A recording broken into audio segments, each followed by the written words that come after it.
मैं इतना डिप्रेस हो गया कि मैं सुसाइड करने की सोचने लगा और मैंने एक दो बार अटेम्प्ट करने की कोशिश भी कर ली। गाजियाबाद में एक हॉस्पिटल में जाके हमारे घर वालों ने भर्ती करा दिया। उन्होंने कहा ये अगर घर रहेगा तो ये पागल हो जाएगा या ये सुसाइड कर लेगा। अगर मैं बाय कर रहा हूँ तो भैया सारी दुनिया सेल कर दो, तुम सब प्रॉफिट में उठोगे। इंट्राडे में पैसा कमाना बहुत मुश्किल है, ऑप्शन बाइंग से पैसा कमाना और ज़्यादा मुश्किल। It is the most difficult way of earning easy money.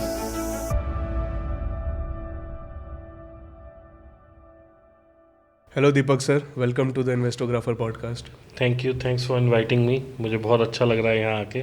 Deepak sir, अगर अपन शुरुआत करें कि स्टॉक मार्केट से आप किस तरह से इंट्रोड्यूस हुए, उस जर्नी को हम जानना चाहते हैं कि आप मार्केट में कैसे आए और क्या आपकी जर्नी भी वैसी ही थी जैसे हर रिटेलर की जर्नी होती है कि जहाँ पे पहले आता है, इधर उधर की चीज़ें देखता है, फिर उसको एक बात पता चलती है कि ऑप्शन नाम की भी कोई चीज़ होती है और फिर वहाँ से जो उसका डाउनफॉल शुरू होता है। क्या उसी तरह की जर्नी थी या इसमें कुछ अलग ट्विस्ट था? बिल्कुल यही जर्नी थी, लेकिन मेरी जर्नी थोड़ी पहले शुरू हो गई थी क्योंकि फाइनेंस जो है वो मेरा शुरू से सब्जेक्ट रहा है जी। और मुझे बड़ा इंटरेस्ट आता था देखने में कि दुनिया में क्या हो रहा है, डॉलर कहाँ चल रहा है, डॉलर इंडेक्स क्या है, अपना निफ्टी कहाँ चल रहा है। और मैं ये सब निफ्टी को मैं तब से ट्रैक कर रहा हूँ जब मैं 12th के बाद मैंने अपना एक 18 जब मैं हुआ तो मैंने तभी एक अकाउंट खोल दिया अपना डीमैट का। और ये कब की बात है?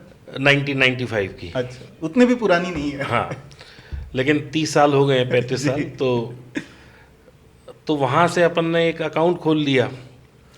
और उस वक्त क्या था कि जब मैं क्लास 10th कर रहा था तो क्लास 10th की जब छुट्टियां हुई तो मैं बहुत शरारती बच्चा था, तो मेरी मम्मी कहती थी जाओ इसे, मेरे फादर से, कि जाओ इसे अपने साथ फैक्ट्री ले जाओ।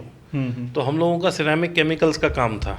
अच्छा। तो पापा मुझे रोज़ सुबह जो है अपने साथ ले जाते थे और मैं वहाँ बैठता था पापा के साथ, तो मैं काम सीखने लगा। तो क्लास 10th के बाद ही मैंने अपने फादर को एक तरह से ज्वाइन कर लिया बिजनेस में। फिर हाई स्कूल हो गया, 11th हो गया, 12th हो गया, फिर मेरा थोड़ा इंटरेस्ट बन गया इसमें अपना स्टॉक मार्केट में। लेकिन तब से लेके और 2016 तक मुझे कोई लॉस नहीं हुआ।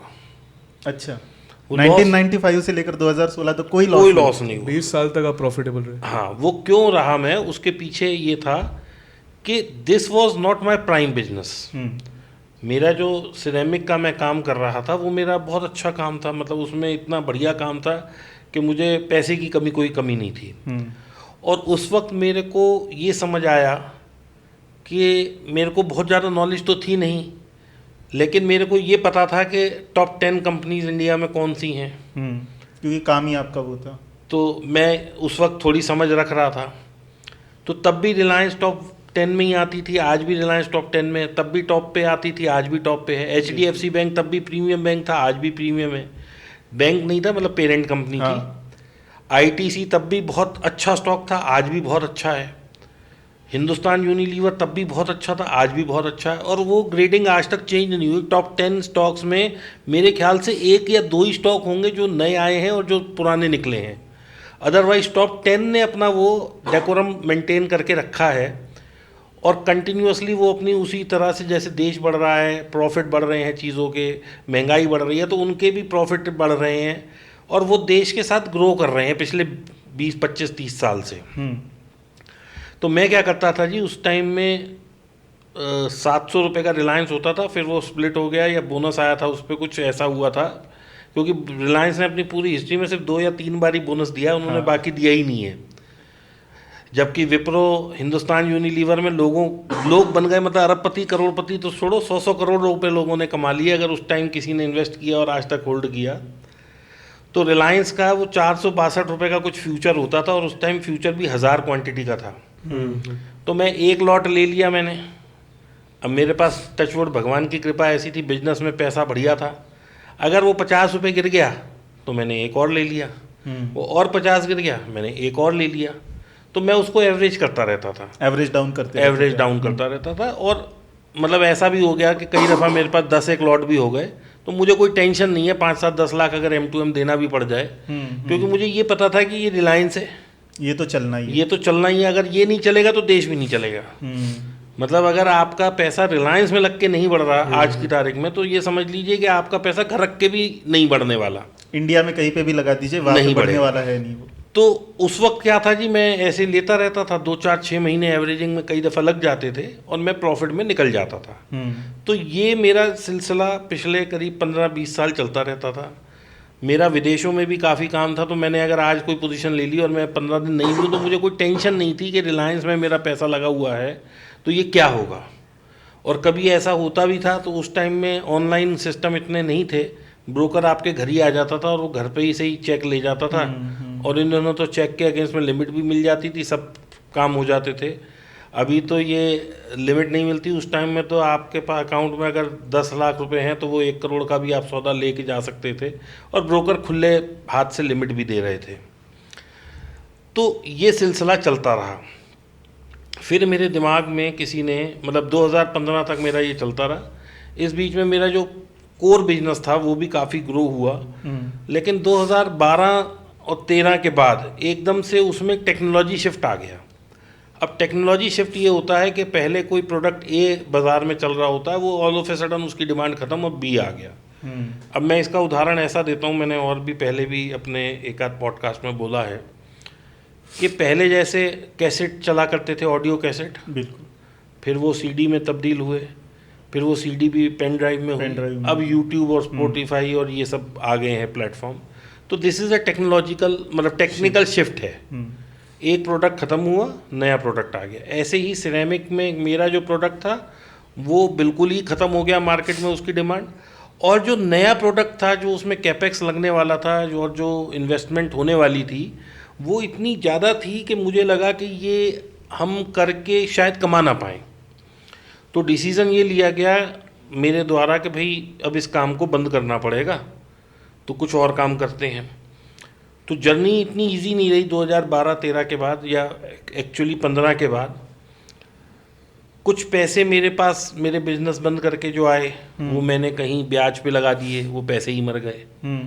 उसके बाद मैंने 3 4 और बिजनेसेस करे, जैसे हमारे नॉर्थ इंडिया में बड़ा पॉपुलर है कि जिसके पास पैसा है और उसको अकल कुछ नहीं है तो वो बिल्डर बन जाता है। एक ज़मीन लेता है, उस पर मकान बनाता है और वो बेच देता है। तो हमने ये भी ट्राई किया, लेकिन उसमें एक रेपुटेशन नहीं मिल रही थी उतनी अच्छी, और ऐसा लगा कि ये अपने लेवल का काम नहीं है, तो वो नहीं करा। फिर एक चेन ऑफ रेस्टोरेंट्स खोलने की कोशिश की, लेकिन उसमें इन्वॉल्वमेंट ऑफ टाइम और जो उसका रिटर्न था वो अपने माफिक नहीं था, क्योंकि हमने पहले लाखों और करोड़ों देखे और रिटेल में अब हम 100 और 50 और 500 देख रहे थे। तो जब आप, मतलब ये एक साइकोलॉजी है कि जब आप एक बड़े बिजनेस में एक बड़ा पैसा आते जाते देखते हैं तो आप छोटा व्यापार रिटेल वाला नहीं कर, गले पे नहीं बैठ सकते, काम करने में मज़ा नहीं आता। क्योंकि हमारा जो वो था प्रोडक्ट वो ऐसा था कि 300 रुपये किलो से तो शुरू ही होता था, अब 1 टन माल गया 3 लाख रुपए आ गए। तो उसमें क्या था, एक स्केलेबल बिजनेस था वो, और काफ़ी हमने स्केल भी किया उसे मेरे आने के बाद। लेकिन अब ये 200 500 और पूरे दिन में 20,000 में मज़ा नहीं आ रहा था, तो वो मैंने उसे वाइंड अप कर दिया। तो फिर मैं इस पे आ गया, फुल टाइम ट्रेडर बन गया। अब जब मैं फुल टाइम ट्रेडर बन गया तो फिर मैंने ये सोचा कि अगर मैंने रिलायंस में पैसा लगाया और ये रिलायंस 6 महीने नहीं बढ़ा, तो मेरे को तो मंथली एक्सपेंसेस मीट आउट करने के लिए, भाई आप कोई भी बिजनेस करेंगे तो आप ये तो नहीं कर सकते कि 6 महीने आप पैसे डाले जा रहे हो और 7वें महीने आपको पैसा मिल रहा है, वो तो फिर बिल्डर ही हो गया। लेकिन मुझे तो भाई घर चलाना था अपना, बच्चे मेरे ग्रो कर रहे थे, फैमिली थी। तो मैंने कहीं से उड़ता उड़ता सुना ऑप्शंस, जैसे अभी आपने कहा। अब ऑप्शंस पहले मैं बाय करता था, फिर बाइंग में भी बड़ी मज़ेदार इंटरेस्टिंग स्टोरी है। उस टाइम में एक शेयर होता था, 2012-13 की बात बता रहा हूँ मैं, जब मेरे को ऑप्शंस पता लगा क्या होता है, या शायद उससे भी 1-2 साल पहले की बात होगी। तो एक शेयर था जो 20 रुपये से उठ के एकदम 100 रुपये हो गया।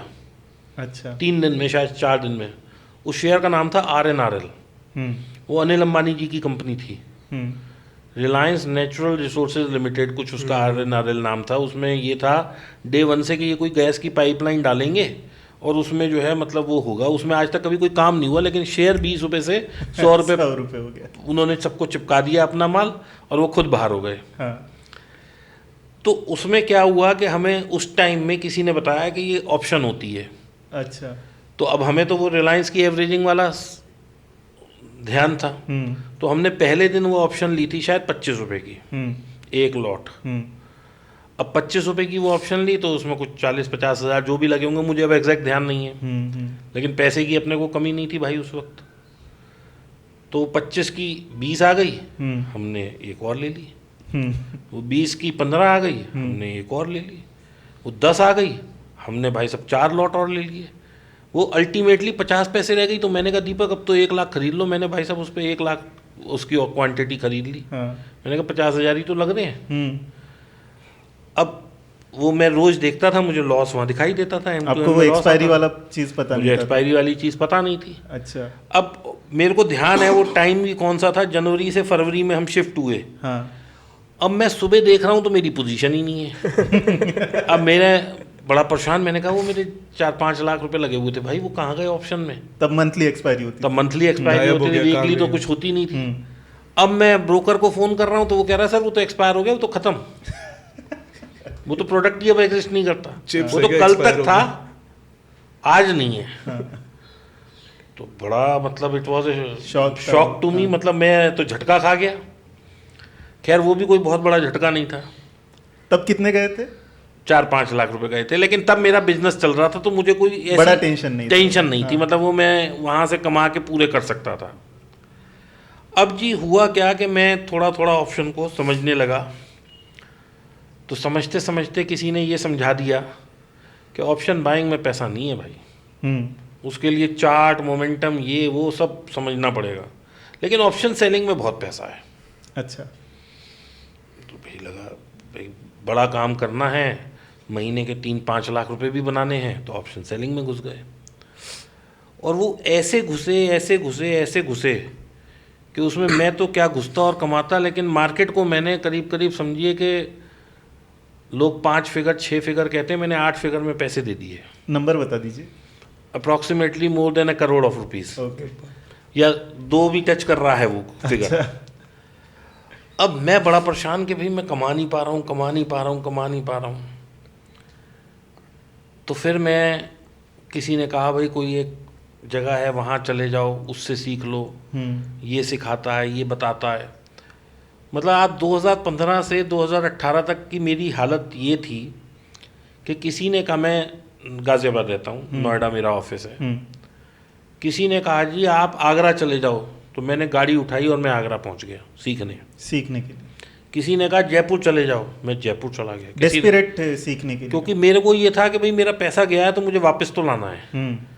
किसी ने कहा अहमदाबाद चले जाओ, मैं अहमदाबाद चला गया। किसी ने कहा चेन्नई चले जाओ, मैं चेन्नई चला गया। किसी ने कहा बॉम्बे चले जाओ, बॉम्बे।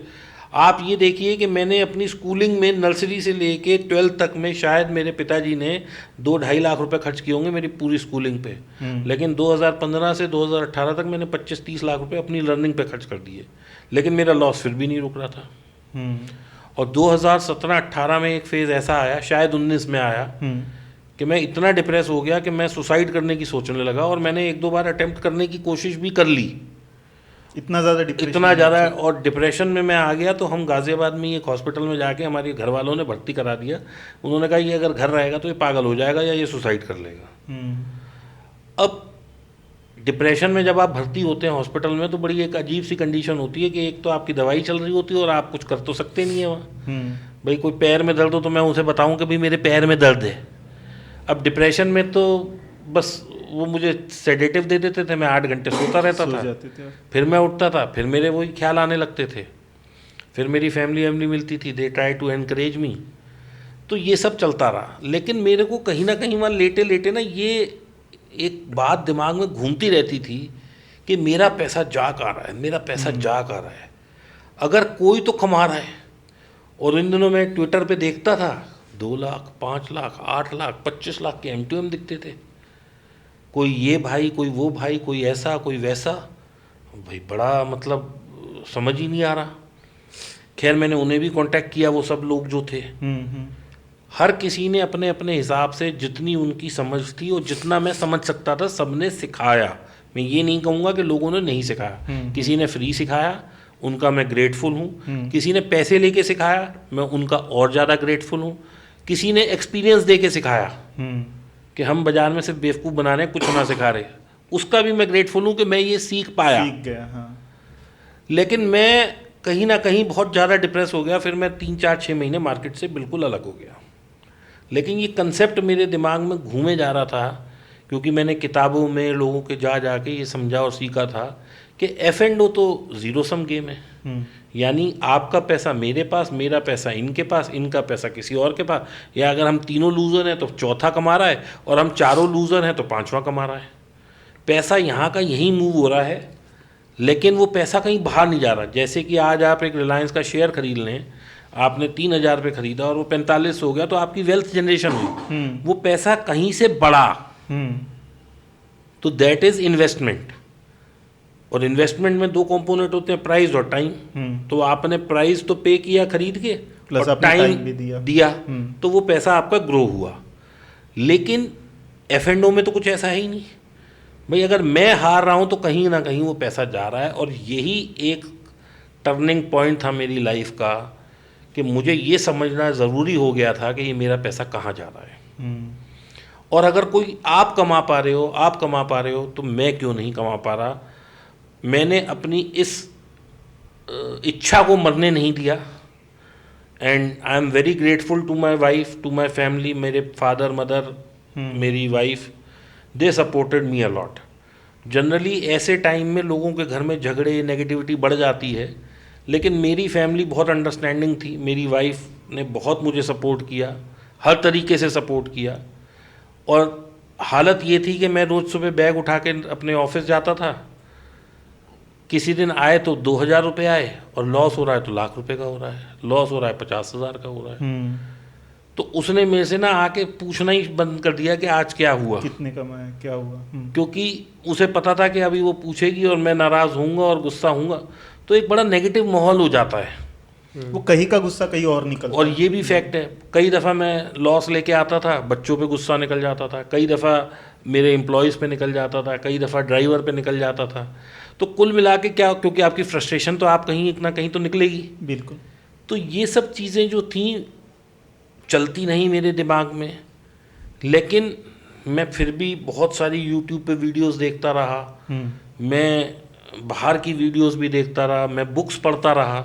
हालांकि मैं बहुत ज़्यादा बुक्स पढ़ने का मतलब शौक नहीं हूँ, लेकिन जितनी मैंने अपनी पूरे टाइम में नहीं पढ़ी, कॉलेज से और पोस्ट ग्रेजुएशन तक भी, उससे ज़्यादा किताबें मैंने स्टॉक मार्केट की पढ़ दी।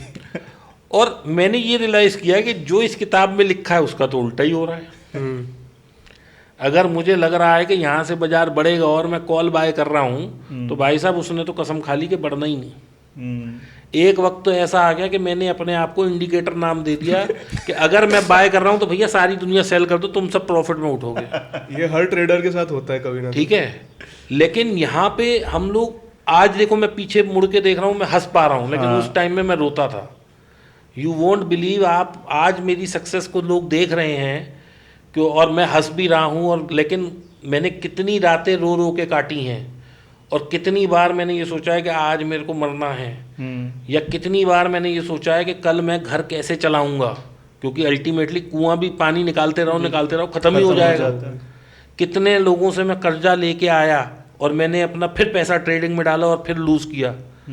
एक वक्त ऐसा भी आया मेरी ज़िंदगी में कि मैं किसी अपने रिश्तेदार के पास गया कि भाई 10,000 दे दो, उसने मना कर दिया कि नहीं भैया तुझे नहीं देंगे।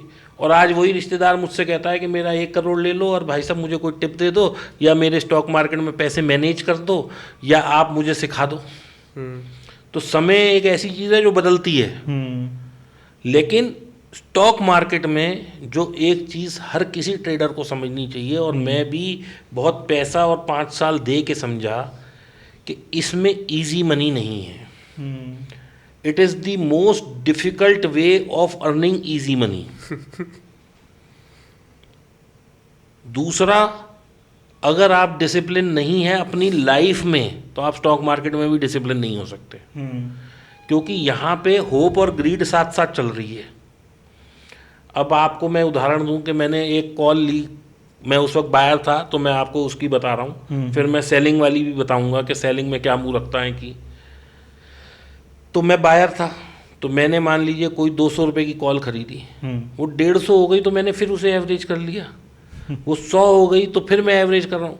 अरे मैं ये तो देखूं कि भाई मेरे से बाजार विपरीत चल रहा है, अगर मेरा मैंने analysis कॉल गलत हो ली है तो बाजार ऊपर की जगह नीचे जा रहा है, मुझे पुट लेनी चाहिए थी। और यही समझने में 94% लोग फेलियर हैं। सेबी और एनएससी का डेटा ये कहता है कि 94% people are losing money in options या स्टॉक मार्केट। तो क्या हम सारे के सारे इतने बेवकूफ़ हैं कि यही नहीं समझ पा रहे कि हमें कॉल लेनी है, पुट लेनी है? अगर मैं बायर्स के पर्सपेक्टिव से बात करूं तो बिल्कुल हाँ। मार्केट को नहीं देख रहे, खुद को जो करना है वो करे जा रहे हैं, मार्केट की सुन ही नहीं रहे। एक्चुअली इसमें भाई साहब एक सबसे बड़ा प्रॉब्लम क्या है कि आज आप यहाँ पॉडकास्ट कर रहे हो तो आपकी भी एक जर्नी होगी कि आपने पहले दिन पॉडकास्ट किया तो वो उसमें कुछ गलतियाँ खामियां रही होंगी, फिर then you must have given your learning. या जैसे अभी हम ये सेट कर रहे थे तो इसमें आपने अपनी लर्निंग करी कि माइक एंगल ऐसा हो, कैमरा एंगल ऐसा हो, सब। तो एक लर्निंग आपके साथ जुड़ी हुई है बिल्कुल। And you have given your time to it. आज स्टॉक मार्केट के लिए कौन सा कोर्स अवेलेबल है जो कि किसी रिकॉग्नाइज्ड इंस्टीट्यूट से है? मेरे पास 50,000 रुपये हैं, मेरे को 50,000 में ये लगता है और तो कोई काम मैं कर ही नहीं सकता, क्योंकि आज एक स्ट्रीट साइड ठेला भी खोलना जाओ तो वो भी 50,000 में नहीं खुल सकता। 4-5 लाख उसमें भी लग जाते हैं। उसमें भी 2-3 लाख तो लग ही जाते हैं। तो मुझे लगता है 50,000 में मेरे लिए सबसे आसान काम स्टॉक मार्केट है। घर बैठे करना है। घर बैठ के करना है तो कोई एंट्री बैरियर नहीं है ना, कोई भी कर एंट्री सकता बैरियर है। नहीं है, कोई भी कर सकता है। मतलब स्ट्रीट पर किसी को बिजनेस भी ओपन करना है तो कुछ बनाना आना भाई चाहिए, साहब, कुछ करना आना हर्षद चाहिए। मेहता के टाइम में रिक्शे वाला तक आपका जो है शेयर खरीद रहा था। बिल्कुल। अभी जो ये बुल रन चल रहा है इसमें ऐसे ऐसे लोग मुझे मिलते हैं कि सर मैं स्टूडेंट हूँ, मैं पढ़ रहा हूँ, लेकिन मैं स्टॉक भी खरीद रहा हूँ, मैं ऑप्शंस भी कर रहा हूँ, क्योंकि जब बुल रन होती है तो हर गधा घोड़ा स्टॉक भाग रहा होता है। बिल्कुल।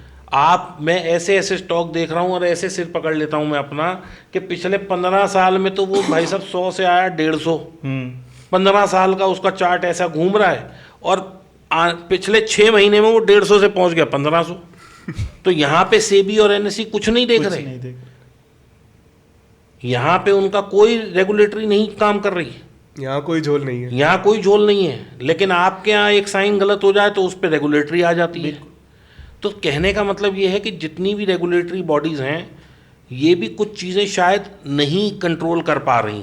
और कहीं ना कहीं ये लगता है कि छोटे लोगों को दबाने का काम जो है रेगुलेटरी बॉडीज़ की तरफ से हो रहा है। देखिए, मैं इस पे तो नहीं कमेंट कर पाऊंगा कि ऐसा हो रहा है, लेकिन हाँ, क्योंकि लग तो वही रहा है। लग तो वही रहा है। लेकिन आप ये देखिए कि अभी थोड़े दिन पहले मैं कहीं पढ़ रहा था, शायद मनी कंट्रोल पे या किसी साइट पे, जीरोधा ने ये बोला कि हमने पिछले 3 साल में शायद 4 या 6 करोड़ नए अकाउंट खुले हैं with average value in the account for about 50 to 60,000। यानी कि बाजार में 4 लाख करोड़ 5 लाख करोड़ रुपए आया है। तो बाजार तो देखो बढ़ रहा है, तो उसके पीछे रीजन है कि इतना पैसा आया है, पंप हो रहा है पैसा पंप हो रहा है। लेकिन वो पैसा छोटे हाथों से निकल के बड़े हाथों में जा रहा है। Rich people are becoming more rich, poorer is becoming more poor. तो वो जो गैप हमारी सोसाइटी में है वो बढ़ रहा है, बहुत ज़्यादा बढ़ रहा है। और स्टॉक मार्केट में तो खास तौर से बढ़ रहा है। गरीब आदमी पैसा कमा के ला रहा है, डीमैट में डाल रहा है और अमीरों को दे रहा है। अब इसमें एक और भी बात होती है, क्योंकि प्रॉपर लर्निंग नहीं है किसी की। आज जब से मेरे थोड़े से पॉडकास्ट आए हैं या कुछ है, लोग मेरे पास आते हैं और मैं लोगों को आज मतलब कोई ये नहीं कह सकता कि मैंने किसी से पैसे ले के बताया हो। हालांकि मेरा कोर्स है, मैं पैसे लेता हूं, लेकिन मैंने किसी को पढ़ाया नहीं है पैसे लेके। जितने भी लोग आते हैं 90% of the people fail to see 90% of the people fail to understand how to see a chart. क्या चार्ट देखना इतना मुश्किल काम है? लेकिन लोग फेलियर हैं। बिल्कुल। डॉक्टर बनने में आज 10 साल लगते हैं। एक पहले वो MBBS करता है, फिर MD करता है, फिर कहीं इंटर्नशिप करता है, फिर किसी हॉस्पिटल में नौकरी करता है, फिर वो अपनी क्लिनिक खोलता है और वहाँ 500-1000 रुपये लेता है। तो आप देखो, एक डॉक्टर को बनने में 10 साल लगते हैं, एक इंजीनियर को 6 साल लगते हैं, टीचर भी अगर कोई मतलब ग्रेजुएशन के बाद B.Ed करेगा तो टीचर की जॉब कर सकता है, उसे भी 2 साल लगते हैं। लेकिन स्टॉक मार्केट ट्रेडर सुबह 9 बजे ट्रेडर बनता है, 9:15 बजे ट्रेड लेता है, 10:30 बजे तक तो वो पोजिशनल ट्रेडर हो जाता है और 12 बजे तक वो कहता है मेरी तो जर्नी खत्म, मैं लॉस मेकिंग ट्रेडर हूँ। मतलब how small is the journey. तो क्या उसने ये कोशिश करी कि भाई मैं जो हूँ इस पे थोड़ी सी लर्निंग कर लूँ, थोड़ा सा एक्सपीरियंस ले थोड़ा सा एक्सपीरियंस ले लूँ। मेरे पास लोग आते हैं, मैं उनकी ज़रा सी एक साइकोलॉजी टेस्ट करता हूँ। तो मैंने अपने ना वहाँ ऑफिस में जब मुझे पता होता है कि कोई आ रहा है तो मैं एक काम करता हूँ, मैं 1 किलो सेब ला के रख लेता हूँ। तो सेब आप सबको पता है भाई बहुत अच्छे से अच्छा 200 रुपये किलो होगा। तो मैं उससे कहता हूँ भाई ये सेब है, तुम ले जाओ, इससे बड़ी अकल आती है, तुम 5,000 रुपये दे दो मुझे। आज तक मुझे सेब का बायर नहीं मिला। लोग सब्जी लेने जाएंगे, वहाँ 2, 5, 10 रुपए की बार्गेन करेंगे, रिक्शा करेंगे, टैक्सी करेंगे, वहाँ 100 रुपये बचाने की सोचेंगे। कुछ खाने जाएंगे, वहाँ सोचेंगे बचाने की। कमीज लेंगे, उसमें सोचेंगे बचाने की। लेकिन स्टॉक मार्केट में 50,000 दे देंगे, लाख दे देंगे, और उसके बाद भाई साहब घर बेच के भी पैसा ला के दे देंगे। बीवी का गहना बेच के भी ला के पैसा दे देंगे मार्केट को। तो ऐसा क्या एक एडिक्शन है? एडिक्शन से ज़्यादा ग्रीड है। वो जुए वाला कहीं ना वो जुए वाला फैक्टर आ जाता है। अब इसको अगर मैं फुल टाइम बिजनेस लेता हूँ तो बिजनेस का आज कोई भी धंधा करें हम, बड़े से बड़ी कंपनी का मार्जिन ऑफ प्रॉफिट जो होता है वो 20 से 24% के बीच में होता है, यानी 1.5 से 2% कमा सकती है वो कंपनी पूरे साल में। बिल्कुल। एफडी में रिटर्न है 6% की। एनएससी पीपीएफ ये सब जो गवर्नमेंट की स्कीम लॉक इन वाली हैं, इनमें शायद 7% मिल जाता है, 7.5%, 8% तक मिल जाता है। म्यूचुअल फंड 13-14% तो सारे दे देते हैं मोस्टली। निफ्टी का ईटीएफ अगर आप ले लेते हैं तो उसका 15% का CAGR है पिछले 20 साल का। लेकिन इसके बाद जो एक ट्रेडर आता है वो अपने आप को इतना स्मार्ट समझता है कि मैं निफ्टी को भी बीट कर लूँगा और मैं 50,000 लगा के 2 लाख कमा लूँगा। वो भी एक महीने में। मेरे पास कम से कम 20 व्हाट्सएप मैसेज पड़े हैं कि सर मेरा नुकसान हो गया। भाई कितना नुकसान हो गया? 20 लाख रुपए का नुकसान हो गया। अब क्या है, कैसे कमाना चाहते हो? सर मेरे पास 50,000 है। तो यानी कि 20,000 से अगर हम 50,000 की बात कर रहे हैं तो कितने फोल्ड्स रिटर्न की बात हो रही है। आदमी सोचते हुए बोल भी नहीं रहा कि मैं अगर अपना इसको एज ए बिजनेस करता हूँ स्टॉक मार्केट तो 2 से 3% मुश्किल से कमा पाता हूँ, और वो बात कर रहा है कि मुझे 40x रिटर्न चाहिए। जब हम लाइव लेते हैं तो काफ़ी सारे लोग उस तरह से लिखते हैं कि सर मैं मार्केट में आया था, FNO में मैंने 5-6 लाख रुपए जो भी उनका नंबर रहता है वो गवा दिया। अब मुझे कोई एक ऐसा स्टॉक बता दीजिए कि ये सारे पैसे रिकवर हो जाए। कैसे हो जाएंगे? रिकवर भी तो वैसे ही होते हैं जैसे यानी profit कि बनता मतलब तुम्हारे पास 50,000 रुपए हैं और तुम्हें ऐसा कोई हम स्टॉक बता दें कि भाई साहब मैं स्टॉक यहाँ 50, 100, 200 का लूँ और वो सीधा 1000 हो जाए। अगर ऐसा हो तो मैं फिर भाई साहब पॉडकास्ट के लिए हेलीकॉप्टर से आऊँगा, मैं फिर बस ट्रेन हवाई जहाज की टिकट लेके नहीं आऊँगा, मैं तो फिर चार्टर्ड प्राइवेट से आऊँगा। अभी भी वही थिंकिंग है इतना लॉस करने के बाद भी कि फिर भी कोई शॉर्टकट मिल जाएगा। मैं भाई साहब हर पॉडकास्ट में, अपने हर इंटरव्यू में, हर जगह जाके ये बोलता हूँ कि अगर आप इसे एज ए बिजनेस लेते हैं तो इसमें जो मैक्सिमम कमाई किसी अच्छे से अच्छे बड़े ट्रेडर की हो सकती है। एक्सेप्शनली हम 2-4 लोगों को छोड़ देते हैं, लेकिन अगर कोई एवरेज अपनी पूंजी लगा के कमा पा रहा है तो वो 1.5 से 2% महीने का निकाल ले तो मैं उसे सुपर ट्रेडर बोलता हूँ। बिल्कुल।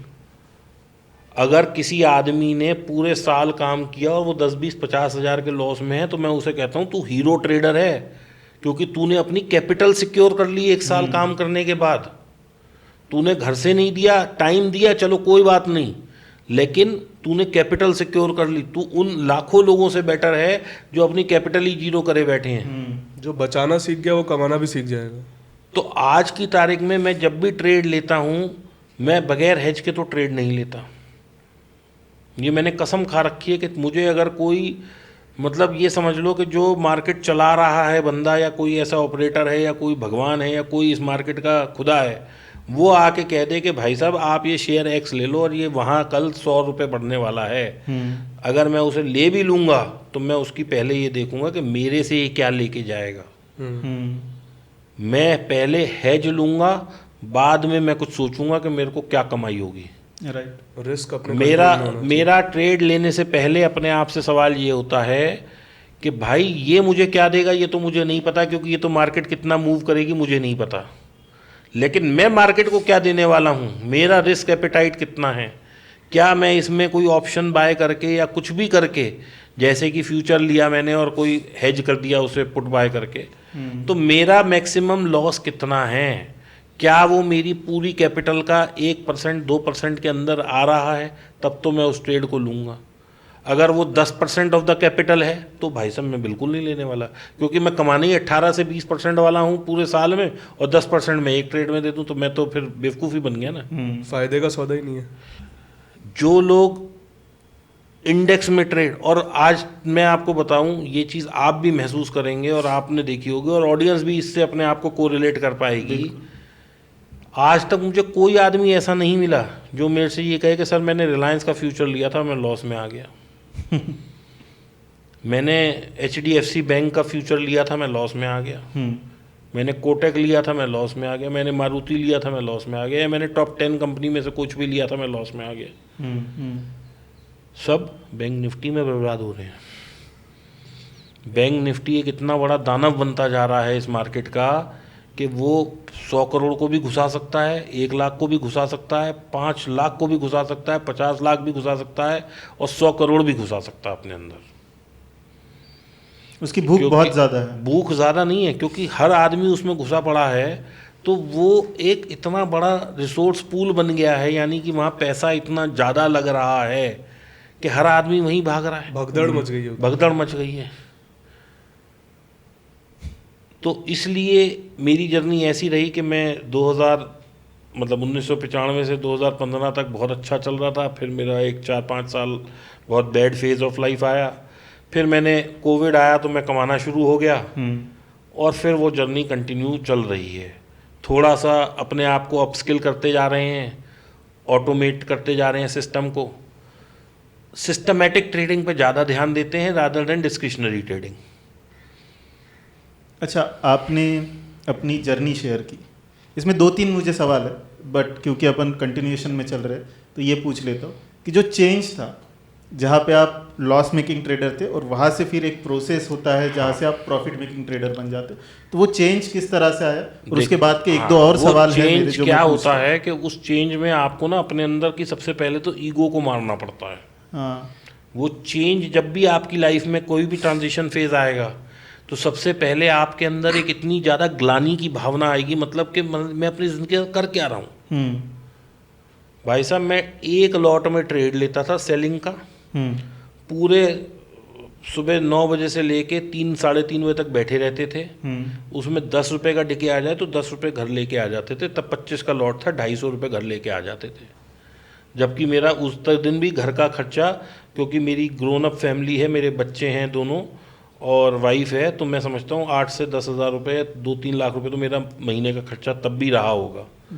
लेकिन मैंने अपनी सारी ईगो को मारा, क्योंकि मेरे को ये था कि मुझे यहाँ से कमाना है, मुझे सीखना है कि इस ऑप्शन का बिहेवियर क्या है, मैं कैसे इससे कंसिस्टेंटली पैसा कमा सकता हूँ, मैं कैसे अपनी लाइफ को इस पे डिपेंडेंट करके अपना घर चला सकता हूँ। तो भाई साहब, वो फेज़ ऐसा है कि 99% audience will fail to accept that कि आप सुबह 9:15 बजे उठें, एक लॉट में ट्रेड लें, वो भी तब जब आपका सेटअप आ जाए।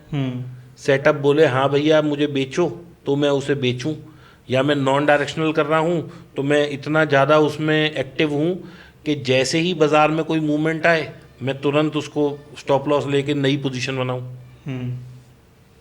तो ये सब चीज़ें बहुत डिसिप्लिन से आती हैं, बहुत मेहनत लगती है इसके लिए, और दिमाग आपका बिल्कुल फोकस होना चाहिए।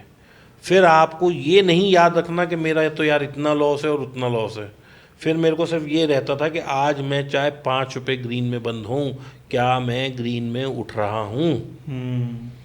मैं 5 रुपये कमा के अपने को उस आदमी से ज़्यादा अच्छा समझता था जो 100 लॉट में ट्रेड करके 10,000 रुपये का लॉस लेके जा रहा है। मैं एक लॉट में I was earning only 5 to 10 rupees. ऐसे दिन भी आए हैं कि मैं 500 रुपये के लॉस पे बंद कर देता था ट्रेड, फिर 2 घंटे बाद मैं ट्रेड करता था, और मेरी सिर्फ ये कोशिश रहती थी कि किसी तरह से 500 रुपये आज मेरे बंद आ जाएं। मतलब आपका पूरा एम यही रहता था कि हर दिन को आपको ग्रीन में क्लोज करना है, प्रॉफिट की तरफ आपको नहीं देखना। प्रॉफिट देखिए, आपको अगर एक जर्नी में अच्छा बनना है तो आपको अपने लॉसेस को कंट्रोल करना है। अगर आपने अपने लॉसेस को कंट्रोल कर लिया तो प्रॉफिट तो झक मार के आएगा। प्रॉफिट सबके बनते हैं, लॉसेस में उड़ा देते हैं लोग। लॉसेस में उड़ा देते हैं। अब मैंने अभी एक वर्ड यूज़ किया था, सिस्टमैटिक ट्रेडिंग। सिस्टमैटिक ट्रेडिंग क्या होती है कि जब आप एक ही चीज़ को बार बार बार बार बार बार कर रहे हैं, यानी कि मैं एक उसका उदाहरण देता हूँ। मैं ये इसको कोई ट्रेड समझ के कर ना ले, मैं सिर्फ एक उदाहरण दे रहा हूँ कि मैं सुबह बाज़ार में आया, 10 बजे मैंने बाज़ार खोला और मैंने एक फ्यूचर बाय कर लिया रिगार्डलेस ऑफ के वो कहाँ चल रहा है। 200 पॉइंट का मेरा प्रॉफिट है, 100 पॉइंट का मेरा एसएल है। Now this has become a system. ये सिस्टम आप ऑटोमेट भी करा सकते हैं। आज मैं नहीं हूँ, मैंने कोई एम्प्लॉय रखा और मैंने कहा भाई तुम ट्रेड कर दो, वो समझ गया, वो भी कर सकता है। वेरी स्ट्रिक्ट एसएल, 100 रुपये का एसएल कटेगा, कट जाने दीजिए। 200 रुपये आएंगे, आ जाने दीजिए। फिक्स रूल है, कोई दिमाग नहीं कोई लगाना। दिमाग नहीं लगाना। जब आप लोग अपने सिस्टम को इस लेवल तक ऑटोमेट कर देंगे या इस लेवल तक उसको सिस्टम बना देंगे कि भाई मैं दिमाग नहीं लगाऊंगा, जो मैंने एक बार लिख दिया वो फाइनल है, जो रूल बनाया है उसको फॉलो करना है। आपका पैसा ना बने ऐसा हो ही नहीं सकता। 66 टाइम भी अगर आप गलत होंगे और केवल 33 टाइम सही होंगे तो भी आप जीरो पे छूट जाएंगे, आपका लॉस नहीं आएगा। क्योंकि आप जब प्रॉफिट ले रहे हैं तो 200 पॉइंट ले रहे हैं और जब लॉस दे रहे हैं तो 100 पॉइंट दे रहे हैं। तो ऐसा तो हो नहीं सकता कि रोज़ मैं सुबह आऊँ 10 बजे, अगर मैंने मान लो आज फ्यूचर खरीदा और वो रोज़ ही 100 पॉइंट गिर जाएगा। क्या बाज़ार में ये चीज़ पॉसिबल है? नहीं। बाज़ार में मैं आपको, और बाज़ार की एक बहुत बड़ी खासियत है जो मैंने अपने एक्सपीरियंस से सीखी है, लोग नहीं सीखते हैं। पहली बार मोदी जी आए, बाज़ार ने बहुत सलामी दी, उन्हें बड़ा बढ़िया चला, सेलिब्रेट किया उस चीज़ को। सेलिब्रेट। अगली बार आए, कुछ नहीं हुआ। पहली बार कोविड आया, बाजार परम से नीचे, जबकि कोई मरा नहीं था उस वक्त, कैजुअलिटीज वर मिनिमल, 1000 में केसेस थे कुछ। दूसरी बार आया, लाखों में लोग मर रहे हैं लेकिन बाजार ऊपर जा रहा है। क्यों? क्योंकि बाजार हमेशा फॉरवर्ड लुकिंग होता है। बिल्कुल सही। आज इन्फोसिस का रिजल्ट खराब आया, लेकिन अगर उसने कमेंट्री ये दे दी कि भाई आने वाले क्वार्टर में हम पिछले 5 क्वार्टर का भी प्रॉफिट निकाल लेंगे, बाजार ऊपर भाग जाएगा। मुझे आज भी वो दिन याद है, मुकेश अंबानी जी ने एक दिन एजीएम में ये बोला था कि in next 3 years I will make company debt free. उसी दिन 100 रुपये चला था रिलायंस, आप जाके वो डेट देख लीजिएगा और चार्ट पे देख लीजिएगा। कुछ तो 10-20% ऐसा एकदम से चल गया था। क्यों? क्योंकि कमेंट्री मैटर करती है। बाजार हमेशा फॉरवर्ड लुकिंग है, जो आप कर चुके उस पर तो जो होना था हो गया, बाजार आगे आपके फ्यूचर को देखिए, देखता है। आगे देखिए। जैसे ही ये आया कि वैक्सीन मिल गई, वो क्या उसके आफ्टर इफेक्ट होंगे, क्या उसके प्रोज एंड कॉन्स होंगे, क्या उसके रिपरकशंस होंगे, क्या उसके साइड इफेक्ट होंगे, इससे मतलब नहीं है। वैक्सीन मिल गई यानी दुनिया बच सकती है, ख़त्म नहीं होगी, चल दो आगे। कोविड के वक्त सारे काम बंद थे, स्कूल से लेके, रेस्टोरेंट से लेके, टीचिंग से लेके, ये से लेके वो, सारी एसेंशियल सर्विसेज बंद थी। स्टॉक मार्केट एक दिन बंद नहीं हुआ। तो इसका क्या मतलब है? मैं रहूं ना रहूं, आप रहें ना रहें, कोई रहे ना रहे, मार्केट चलता रहेगा और ऐसे ही चलेगा। सिर्फ अगर हम अपनी थोड़ी सूझबूझ लगा दें, थोड़ा सा अपने आप को एजुकेट कर लें, या किसी एक ऐसे आदमी की मदद ले लें जो कि एक फाइनेंशियल एडवाइज़र हो, सेबी से अप्रूव्ड हो, और उसके कहे पे पैसा लगा दें, तो शायद 2 पैसे बन जाएं। सही प्रोसेस को फॉलो करें। प्रोसेस को फॉलो करें। अच्छा, मैं 3 चीज़ों के लिए आपकी तारीफ़ करना चाहूँगा कि सबसे पहले तो अपना लॉस जो आपने शेयर किया कि मैं लॉस मेकिंग था, ये एक्सेप्ट करना ही बहुत बड़ी चीज़ होती है, और कैमरा पे एक्सेप्ट करना तो बहुत बड़ी चीज़ होती है, हर कोई एक्सेप्ट नहीं करना चाहता। पर उससे भी ज़्यादा मैं आपकी तारीफ़ इसलिए करना चाहूँगी, 2 चीज़ें जो है आपने बहुत इंपॉर्टेंट कही है, और मैं काफ़ी सारे लोगों से जब बात करता हूँ ना, तो इस पर बात करना चाहता हूँ, लोग हिचकते हैं इस पर बात करने के लिए। सबसे पहले तो जो आपने बात कही कि मैं डिप्रेशन में चला गया था और सुसाइड के थॉट्स आ रहे थे, ये बात करना ही बहुत बड़ी बात है, ये कोई मानना नहीं चाहता। देखिए, ऐसा होता है कि हर आदमी ये सोचता है कि धीरू भाई अंबानी वॉज अ ये पेट्रोल डिस्पेंस करते थे एक पेट्रोल पंप पे, और उन्होंने रिफाइनरी लगा ली। लेकिन कोई आदमी ये जो बीच का टाइम था जिसमें उन्होंने क्या क्या नहीं बेचा, कहाँ कहाँ धक्के नहीं खाए, क्या क्या उसके लिए अप्स एंड डाउन्स अपनी ज़िंदगी में नहीं किया, कहाँ कहाँ ठोकरें खाई, हमने वो पिक्चरों में देखा। वो अपने उस पर केला सिल्क बेच रहे थे। मैं उनसे नहीं मिला क्योंकि मैं जब तक बड़ा हुआ तब तक उनका स्वर्गवास हो गया। लेकिन मैं जो जर्नी होती है जी, वो जर्नी कोई नहीं उस पर जाना चाहता। हर आदमी ये कहता है कि सर आप बता दो मैं कल से ही प्रॉफिटेबल हो जाऊं। रातों रात सबको अमीर होना है, सबको लॉटरी चाहिए, सबको ये है कि जैकपॉट लग जाए। और कुछ इसमें मैं कहूँगा कि एक ऐसा कोई सिस्टम से भी बनाए कि M2M दिखाने का सिस्टम ख़त्म हो जाना चाहिए। क्योंकि लोग फर्जी M2M दिखाते हैं कि मैं देखो जी आज सुबह मैंने 100 रुपये वाली कॉल ली, 1800 पे जाके बेची। अब लोग पागल हो गए कि भाई इसको कैसे इसने पकड़ी, अब मैं इससे कर लूँ। उसने करी नहीं करी, एक फेक स्क्रीनशॉट के चक्कर पे आपने अपनी ज़िंदगी का आने वाले 6 महीने बर्बाद कर लिए और एक गलत एक्सपेक्टेशन पाल ली। यस। और हो सकता है वो रियल स्क्रीनशॉट भी हो, पर तुक्का भी तो हो सकता है, तुक्का भी हो सकता दो अकाउंट पे भी हो सकता है, बहुत चीज़ें हो सकती है। है। देखिए इसमें मैं एक चीज़ और भी बोलूँगा कि जैसे 2 अकाउंट, फेक अकाउंट, ये सब प्रैक्टिसेस तो चल ही रही हैं बाज़ार में। इसके अलावा जो भी एक प्रॉफिटेबल ट्रेडर नहीं है या जो वो सीखना चाह रहा है, वो अपने आप से ये सवाल क्यों नहीं कर रहा कि भाई मैं दूसरे को देख रहा हूँ, मैंने अपनी लर्निंग क्या डाली इसमें, मैंने कितनी बुक्स पढ़ी, मैंने कितने यूट्यूब पे वीडियो देखे, मैंने चार्ट को कितनी दफ़ा बैक टेस्ट करने की कोशिश करी, मैंने कितनी दफ़ा सिस्टम को चलाने की कोशिश करी। ब्रूस ली की एक बहुत सही लाइन है कि I don't fear the boxer या fighter who has fought 10,000 fights, but I fear the opponent who has done one same practice 10,000 times.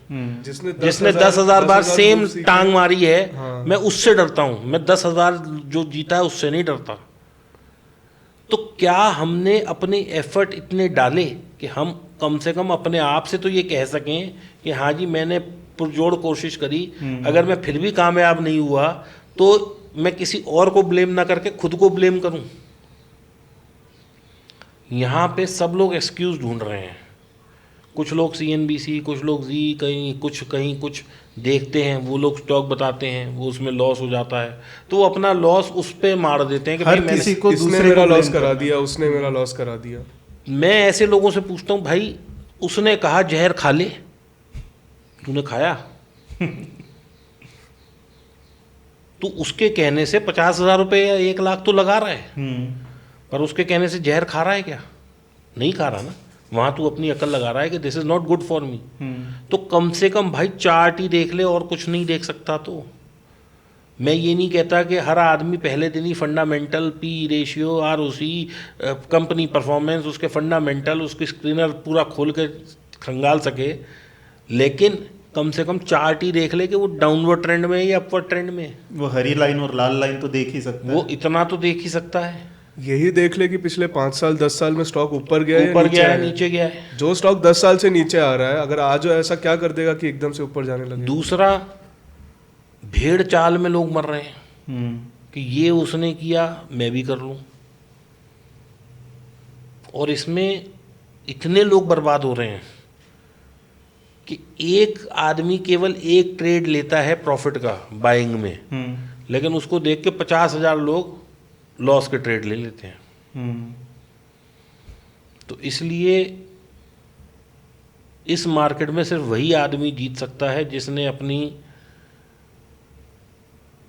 तृष्णा को काबू में कर लिया, यानी कि अपनी ग्रीड को काबू में कर लिया, जिसने अपनी सोच को काबू में कर लिया, जिसने ये डिसिप्लिन फॉलो कर लिया कि मेरा अगर आज 500, 5,000, 50,000, 1 लाख, जो भी जिसका कैपिटल के हिसाब से परसेंटेज बनता है, कि मेरा अगर ये लॉस हो गया 11 बजे, 12 बजे, 1 बजे, तो मैं अपना सिस्टम बंद करके आज घर चला जाऊंगा, मैं आज ट्रेड ही नहीं करूंगा। मैं क्या फॉलो करता हूं, अगर मेरा आज लॉस हो गया 1 लाख का, तो अगले दिन लॉस होना चाहिए 50,000। अगर अगले दिन भी 50,000 हो गया तो अगले दिन भी 50 ही होना चाहिए। अगर 3 दिन कंटिन्यूस लॉस हो गया, इसका मतलब मेरा सिस्टम मार्केट में अभी नहीं चल रहा, मैं 4 दिन चलाता ही नहीं। मैं अगले दिन फिर प्रैक्टिस करूं और पैसा दूं बाजार को, इससे बेटर है 3 दिन बाद दे देंगे। अगर बाजार ने लेना है तो 3 दिन बाद भी ले जाएगा। लेकिन कहीं ना कुछ चीज़ें शांत हो जाती हैं। आज मान लो गिरना शुरू हुआ तो ये नहीं है कि पूरे 10 दिन गिरता ही रहेगा, तो आप 2 दिन दे दो मार्केट को। बिल्कुल। और ये हम भी कहते हैं कि अगर आपको कंटिन्यूअस लॉस हो रहा है ना, तो कहीं ना कहीं मार्केट से थोड़े टाइम के लिए कट डाउन कर लो खुद को। एक उसके साइकिल भी पीछे का ब्रेक होती रीजन है ये है कि साइकोलॉजी जो है आपकी कहीं ना कहीं उस तरह से काम करनी लगती है जहां पे आप उस लॉस को ही रिकवर करना चाहते हो। आप ट्रेड को नहीं ले रहे हो, आप उस बस लॉस को रिकवर करना चाह रहे हो किसी भी तरीके से। देखिए, आज जो टाइम आ गया है, इसमें मैं जितने भी नए ट्रेडर्स हैं जो इस पॉडकास्ट को देख रहे हैं, मैं उनसे ये कहना चाहता हूँ, इंट्राडे में पैसा कमाना इज़ बिकमिंग वेरी डिफ़िकल्ट। कोई भी पोजीशन लें, वो ऐसी लें जो हेज के साथ हो। मतलब कि मुझे क्या देना है मार्केट को, ये मुझे पता होना चाहिए। फिक्स है। वो डे 1 पे फिक्स होना चाहिए। Before I am taking the trade वो मुझे पता होना चाहिए। अगर मुझे ये पता है कि मेरा मैक्सिमम लॉस 5,000 हो सकता है, तो मैं भाई साहब बैठा रहूँगा ना उस ट्रेड में। मैं रोज़ सुबह शाम ट्रेड करूँ तो क्या फ़ायदा है? सिर्फ मैं ब्रोकर को कमा के दे रहा हूँ। अभी देखिए, मैं आपको, जब मैं नया प्राइस एक्शन सीख रहा था, तो मैंने क्या मूर्खता की, और जिससे हर आदमी को रिलेट कर पाएगा। किसी ने मुझे बता दिया, भाई आपने बाय कर लिया, कल का लो कटा, आप वहाँ पे सेल में बैठ जाओ। प्राइस एक्शन में ऐसा जनरली लोग करते हैं कि डेली कैंडल का लो कटा तो सेल में बैठ जाओ। अब मैं आपको उसका आज का उदाहरण देता हूँ कि मैंने बैंक निफ्टी 48,000 पे लिया। कल परसों का लो जो था 47,000 था, मैं 47,000 पे शॉर्ट हो गया। अब वो वहाँ से फिर ऊपर चला गया, फिर वो 48,000 आ गया। मैं अब यहाँ पे लॉन्ग हो गया क्योंकि मेरी लॉन्ग की लाइन डली हुई है। उसने 48,200 तक गया, फिर वो 47,000 आ गया, फिर वो 48,000 आ गया। इस पूरे गैम्बिट में क्या हुआ, मैं तो 4,000 पॉइंट के लॉस में हूँ, बैंक निफ्टी वहीं की वहीं खड़ी है। ऑप्शन सेलर जो पुट बेच रहा है वो भी मर गया, जो कॉल बेच रहा है वो भी मर गया। लेकिन अगर कोई समझदार ट्रेडर फ्यूचर को बाय करके हेज कर लेता तो वो प्रॉफिट में उठता और चुपचाप बैठा भी रहता।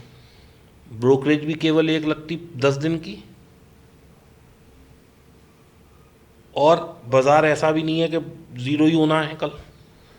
बाजार में, इंडेक्स में जो एक बहुत अच्छी करेक्शन होती है उसको हम 10% करेक्शन बोलते हैं। 20-22% आ जाती है तो हम कहते हैं भाई अब अति हो गई, क्रैश हो गया। ऐसा नहीं है कि 50% करेक्शन आ जाएगी। कोई 2008 दोबारा नहीं आ रहा, वो 8-10 साल में 12 साल में एक कोविड बार दोबारा हुआ। नहीं आ रहा। और आपने तो पुट खरीद रखी है ना, जाने तो जहाँ जा रहा है हेज तो हुआ हुआ है। भाई। आपका तो फिक्स है ना लॉस, 5,000, 10,000, 12,000, 8,000, 3,000, जो भी हेज का बनेगा अब पोजीशन, चाहे जीरो ही हो जाए। अब वो जीरो भी होने दो ना, आप उसे होने दो। तो कई दफ़ा प्राइस एक्शन और ज़्यादा समझदारी और नॉलेज की कमी से भी लोग लॉस ले लेते हैं। ऊपर काटते जाते हैं, नीचे सेल करते जाते हैं, और पता लगा वो वहीं से ही रिवर्स घूमता रहता है। वो वाली चीज़ हो जाती है कि आपको डायरेक्शन का आइडिया लग रहा था ट्रेंड का, पर मार्केट ने आपको निकाल दिया झटके देके। आप अगर बने रहते तो आप सही थे। एक्चुअली देखिए, अभी थोड़ी देर पहले मैंने एक बात बोली थी कि अब जो है सुनने में आ रहा है कि 4 करोड़ नए अकाउंट खुले हैं। तो बड़े रिटेलर्स, FII, DII, मतलब बड़े रिटेलर नहीं, सॉरी, बड़े इंस्टीट्यूशंस, जिसको कि कुछ लोग नेगेटिव वर्ड यूज़ करते हैं ऑपरेटर, मैं कहता हूँ ऑपरेटर कुछ नहीं होता। आज FII ही ऑपरेटर है, DII ही ऑपरेटर है, क्योंकि वो इतना बड़ा फंड लेके बैठे हैं कि मार्केट हिल जाता कि है। मार्केट हिल जाता है। और जो आदमी मार्केट को हिलाने की कैपेसिटी रखता है वो ऑपरेटर है। ऑपरेटर। आज आप 5,000 करोड़ लेके बैठ जाओ अपना या पब्लिक का फंड इकट्ठा करके, तो आप ऑपरेटर बन गए। तो ऑपरेटर एक नेगेटिव वर्ड है, मैं यूज़ नहीं करता। मैं ये कहता हूँ कि FII, DII, उन्हें पता है कि रिटेलरों का लॉस कहाँ है, क्योंकि जो प्राइस एक्शन मैं सीख रहा हूँ वो भी तो सीख रहे हैं। आज मान लो मैं बिल्कुल निपुण हो गया, तो मेरी भी तो एक कॉस्ट है कि मैं 5 लाख रुपए में सैलरी में नौकरी कर लूँगा, 10 लाख में कर लूँगा, 1 करोड़ के पैकेज में जॉब कर लूँगा। तो जो CMT या अच्छे चार्ट रीडर्स हैं वो क्या नौकरी नहीं कर रहे होंगे? वो भी कर रहे हैं। तो जो नौकरी कर रहे हैं, तो तो बड़े बड़े फंड हाउस क्या उनको नहीं रख लेंगे अपने यहाँ जॉब पे? उन्हें नहीं पता कि यहाँ पे लोग सपोर्ट ढूंढ रहे हैं और जरा सा हम नीचे जाएंगे, जरा सा ऊपर जाएंगे, यहाँ लोग सारे घुस जाएंगे और वहीं से गिरा दो। तो दे ऑल्सो नो दिस। तो इन सब प्राइस एक्शन का मेरे को ऐसा लगता है कि अगर हम हेज कर लें तो वो हेज की काट नहीं निकाल सकते। प्लस कहीं ना कहीं थोड़ा ऐसा हो गया कि आपको पता है यहाँ एसएल हिट होगा और आपको बड़ी क्वांटिटी उठानी है, तो आप करवाओगे हल्का सा हिट बस। ताकि सप्लाई आए मार्केट Yes. में। और इसी वजह से आजकल जो बहुत छोटे छोटे लेवल्स पे लोग लाइनर ड्रॉ करते थे ना, वो Exactly. काम नहीं कर रही वो काम नहीं कर रहे हैं। मेजर लेवल्स काम कर रहे हैं। देखिए मेजर भी नहीं कर रहे हैं, क्योंकि क्या है कि आज की तारीख में ऐसे ऐसे सॉफ्टवेयर आ गए हैं, ऐसे ऐसे इंफॉर्मेशन फ्री में भी अवेलेबल है, पैसे दे के भी अवेलेबल है। एक उसे वो है सॉफ्टवेयर, उसको क्या बोलते हैं, जिसमें ऑर्डर फ्लो ऐसा बन के आ जाता है। तो जहाँ पे सबसे ज़्यादा ऑर्डर एग्जीक्यूट हुए हैं वहाँ पे आपको वहाँ दिख पे जाएगा आपको लोगो। दिख ही जाएगा, तो आप वहाँ उसके साथ ही घुस जाइए। अगर FII 47,000 पे घुसे हैं तो आप शायद 47,100 पे घुस पाओगे। लेकिन सॉफ्टवेयर और इन्फॉर्मेशन आजकल इतनी है कि उसको अगर हम सही मायने में यूज़ करें, रादर देन 50,000 रुपये मार्केट को देने के लिए बजाय 50,000 हम अपने सिस्टम को अपडेट करें, स्किल को बुक्स अपग्रेड को करें। अपडेट करें, स्किल सेट अपडेट करें, सॉफ्टवेयर उस तरह के लें। आज आप देखो, आप किसी भी वकील के जाओ तो उसका पीछे रैक जो होता है कम से कम 200 बुक्स 500 बुक्स लगी होती हैं, पढ़ी उसने एक नहीं होती। लेकिन वो क्यों है? क्योंकि जिस दिन उसे बैक रेफरेंस लेना होगा वहाँ से देख वहाँ से सकता है। तुरंत रेफरेंस ले सकते हैं। सारी बुक्स थोड़ी पढ़ के बैठा है कोई भी वकील, लेकिन बैक रेफरेंस वो ले सकता है, इंडेक्सिंग से कहीं ना कहीं कुछ निकाल सकता है। बिल्कुल। तो क्या कोई भी ट्रेडर आज एक ऐसा सॉफ्टवेयर ले रहा है कि जिसमें उसे दिख जाए कि बाजार में इंट्रेंसिक वैल्यू ही कहाँ एक्चुअल में सही आ रही है या नहीं? अब मैं आपको कल का एग्जांपल देता हूँ। कल तारीख थी 19 अप्रैल।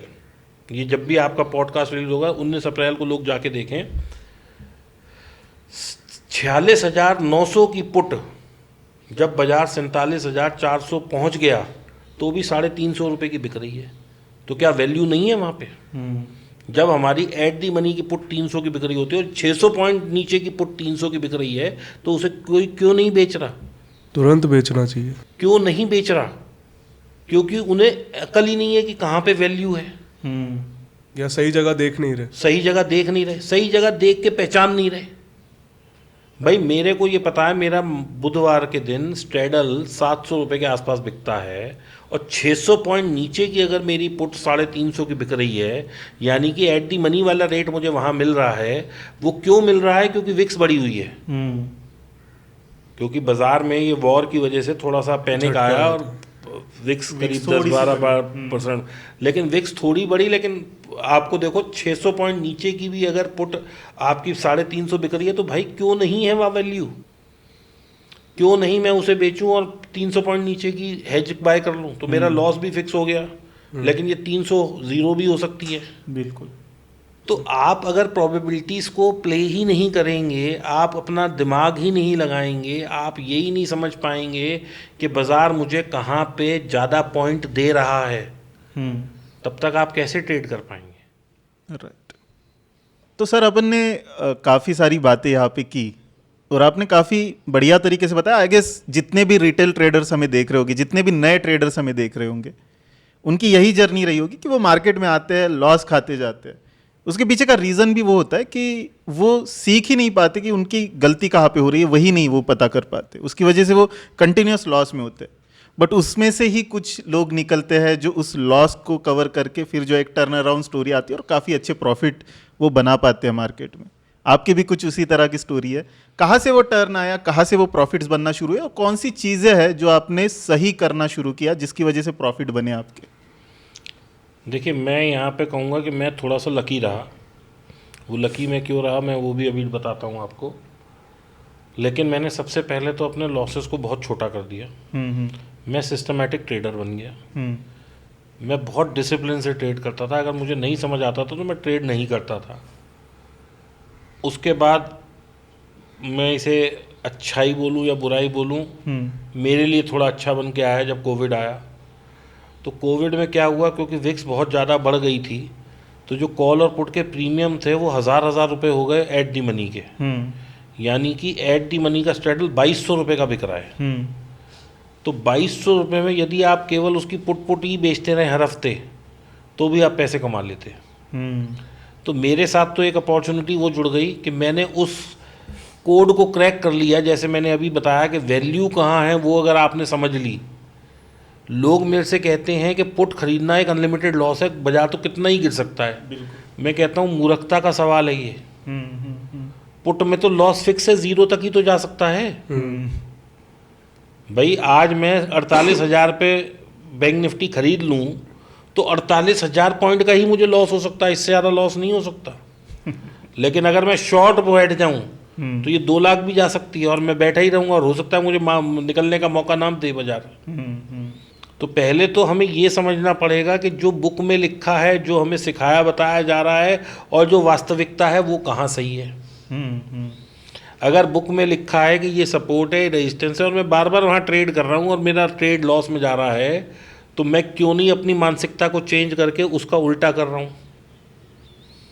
मैं क्यों नहीं अपने हिसाब से लाइनें खींच रहा हूँ चार्ट पे। मेरी एक बहुत फेमस कोट है जो मैं कहता हूँ सबसे, टॉक टू चार्ट्स। आप चार्ट से बातें करिए। आप जितना ज़्यादा चार्ट को देखेंगे, मैं सिर्फ चार्ट को मानता हूँ कि उससे बहुत कुछ सीखा जा सकता है। ऑप्शन बैक टेस्ट से मैं कहता हूँ कुछ नहीं सीख सकता आदमी। जो लोग कहते हैं ना कि मैंने ये स्ट्रैटेजी को बैक टेस्ट किया है और पिछले 5 साल से ये प्रॉफिटेबल है, भाई साहब मैं उसे शून्य मानता हूँ। कोविड के वक्त 1100 का स्ट्रेडल था, आज स्ट्रेडल ही कुछ 700 का रह गया। कोविड के वक्त 2200 का स्ट्रेडल था और आज स्ट्रेडल ही कुल 700 रुपये का रह गया है। तो मेरा बैक टेस्ट कहाँ पे मैच होएगा। राइट। मेरे दादाजी जब नौकरी करते थे तो उन्हें 40 रुपये तनख्वाह मिलती थी, मेरे पिताजी करते थे उन्हें 20,000 मिलती थी। आज मेरे जनरेशन 5 लाख रुपये तनख्वाह ले रहे हैं, तो बैक टेस्ट कहाँ मैच हो रहा है। वैल्यूज तो हिल गई सारी वैल्यूज हिल गई, विक्स हिल गई, वॉल्यूम हिल गया, तो आप कैसे बैक टेस्ट कर सकते हैं। लॉट साइज बदल जाएगी, लॉट साइज बदल गए। तो मैं जो ऑप्शन के बैक टेस्ट करते हैं लोग और वो दिखाते हैं कि देखो जी ये स्ट्रैटेजी है और ये पिछले 10 साल में उसने इतना दिया, 3 साल में इतना, मैं कहता हूँ भाई आगे चला ले और देख ले कितना मिल रहा है। मिल ही नहीं सकता। रीज़न बीइंग कि आज जो ये बड़ी बड़ी स्पाइक्स बन रही हैं ना, ये सब बैक टेस्ट हिलाने के लिए बन रही हैं। जो एकदम सेंसेक्स गिर जाता है, निफ्टी 1 सेकंड या 5 सेकंड में 300 पॉइंट गिर जाती है, बैंक निफ्टी 500 पॉइंट चढ़ जाती है, क्योंकि लोगों ने बैक टेस्ट कर करके वहाँ स्टॉप लॉस डाले हुए हैं। उनको पता है कहाँ उनको पता है कि आपने 20% लेना है या 40 लेना है या 50 लेना है या 100 लेना है। आप एल्गो चला रहे हो तो वो नहीं चला सकते जो बड़े पैसे लेके बैठे हैं, जो स्मार्ट मनी जिसे बोलते हैं। हम क्यों वर्ड यूज़ करते हैं smart money, because they are more smarter than us. हमसे ज़्यादा रिसोर्स उनके पास है, हमसे ज़्यादा। देखिए मैं अब इसमें भी बता दूं आपको, जो चार्ट हम देखते हैं और जो FIIs देखते हैं उसमें भी 2-3 सेकंड का फ़र्क है।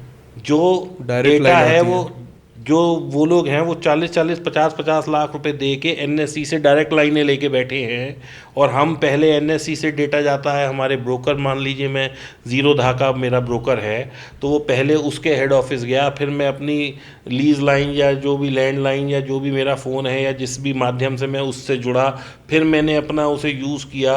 तो इन सब में जो टाइम जाएगा और जो एक डायरेक्ट लीज लाइन से आएगा उसमें फ़र्क नहीं होगा।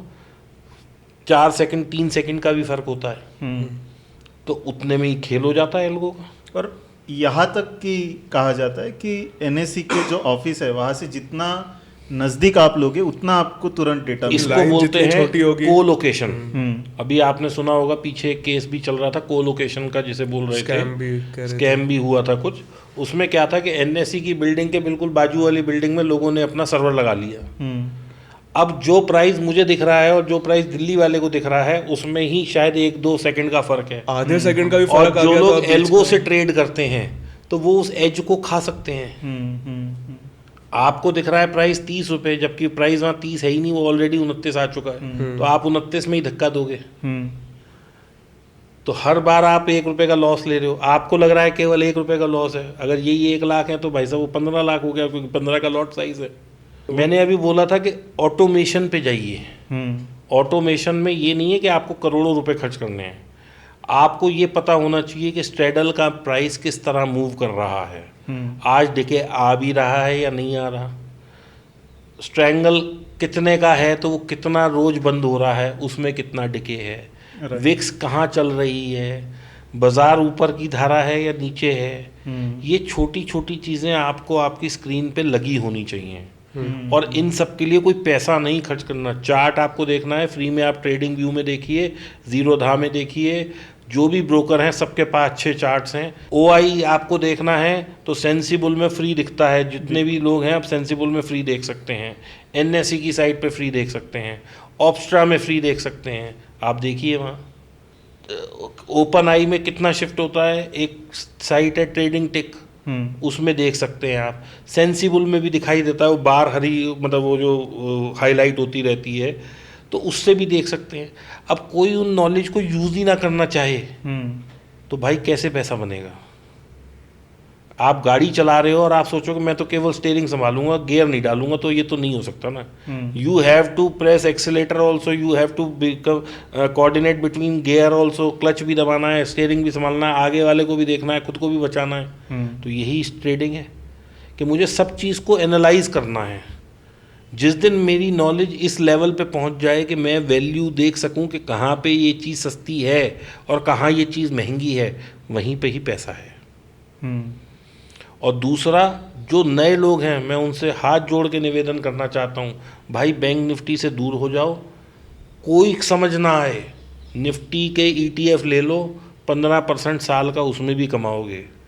जो छोटी पूंजी से लोग लेके बैठे हैं, जो कि 5-10 लाख से करना चाहते हैं, अगर वो बिल्कुल ट्रेन और फिट हो जाएं, इस बात को आप हाईलाइट करना जरा, मैं जो बोल रहा हूँ अब, जो लोग छोटी पूंजी 10 लाख तक को मैं छोटी, या 5 लाख तक को छोटी पूंजी कहता हूँ, क्योंकि 10 लाख रुपए लगा के अगर 2% कमाया तो कुल आपने 20,000 रुपये महीने के कमाए। अगर आप 2% कमा पाते हैं कंसिस्टेंटली तो बजाय अपना माथा कूट करें, 8 घंटे आंख फोड़ें अपनी मॉनिटर के आगे, स्ट्रेस लें, दिमाग ख़राब करें, गुस्सा करें, सीखें, ये करें वो करें, 15% पे तो आप ETF खरीद के बैठ जाओ। किसी साल 12 देगा, किसी साल 17 देगा, किसी साल 8 देगा, हो सकता है किसी साल नेगेटिव रिटर्न भी दे, लेकिन 10 साल रखोगे तो आपका पैसा 15 ओवरऑल आप पॉजिटिव आ जाओ, 12-13-15% के CAGR से चलेगा आपका पैसा। कोई भी गवर्नमेंट आ जाए, वैसे तो मुझे लगता है कि भाई हमारी एग्जिस्टिंग गवर्नमेंट ही आएगी, लेकिन मैं कहता हूँ चलो कोई सी गवर्नमेंट आ जाए, नहीं आ पाए मोदी जी, 1% मान लेते हैं, वैसे तो it is next to impossible क्योंकि उन्होंने काम किया है, लेकिन अगर चलो नहीं आए तो आप ये मत सोचो कि मार्केट गिर जाएगा। अगर आज रिलायंस 1 लाख लीटर तेल रोज बना रहा है तो तब भी बनाएगा, उससे मोदी जी हो या कोई और गवर्नमेंट हो उससे फर्क नहीं पड़ना। आज आपको कार में घूमना है और आप मान लीजिए मारुति की गाड़ी लेके या किया MG की गाड़ी लेके घूम रहे हैं, तो कल भी आप घूमोगे। ये थोड़ी है कि मोदी जी की जगह कोई और गवर्नमेंट आ गई तो आप गाड़ी चलाना बंद कर दोगे। तो बाजार तो कंजम्पशन पे चलता है ना भाई। आज इन्फोसिस को प्रॉफिट कब होएगा? जब उसका लोग सॉफ्टवेयर लेंगे। तो सॉफ्टवेयर अगर मुझे आज चाहिए तो मुझे वो चाहिए। बिल्कुल। बैंक, अगर कोई बैंक TCS का सॉफ्टवेयर यूज़ कर रहा है तो कल ये थोड़ी होगा कि वो TCS को हटा के कहेगा नहीं भैया अब हमें नहीं चाहिए क्योंकि अब गवर्नमेंट चेंज हो गई। करेक्शन आ सकती है, लेकिन उसके भी चांसेस बहुत रेयर हैं क्योंकि 20,000 करोड़ की सिप आ रही है। सिप का मतलब है कि लोग म्यूचुअल फंड में 20,000 करोड़ हर महीने डाल रहे हैं। तो क्या वो डालना बंद कर देंगे? म्यूचुअल फंड वाले तो ये सिखाते हैं कि अभी बाजार नीचे और ज़्यादा डालो, यूनिट ज़्यादा मिलेंगे। बिल्कुल। तो बाजार तो अपना बहुत, मतलब जिसे कहते हैं ना, इंडिया की ग्रोथ स्टोरी आगे चलने वाली है अभी 2-5 साल। ऐसा नहीं है कि बंद होने वाली है। वेल सेटल बाजार है अपना बाजार इतना स्ट्रांग है कि FII लोग पैसा डाल रहे हैं जब। और दूसरा, आज की तारीख में आप देखिए इंडियन बिजनेसमैन कितनी बाहर कंपनियां खरीद रहे हैं। रिलायंस ने दुनिया जहान के लग्जरी ब्रांड अपने अंडर में ले रखे हैं जो कि हम लोगों को पता नहीं है। लेकिन आप देखो कौन सा ब्रांड है, ये ब्रांड है, इसको रिलायंस ओन करता है। टाटा ने कितनी गाड़ियां बाहर, कितनी स्टील प्लांट ले रखे हैं, वो ले रखे हैं, और अदानी कितना एक्सपेंड कर रहा है, और भी सारी कंपनियां बाहर की कंपनियां ले रही हैं।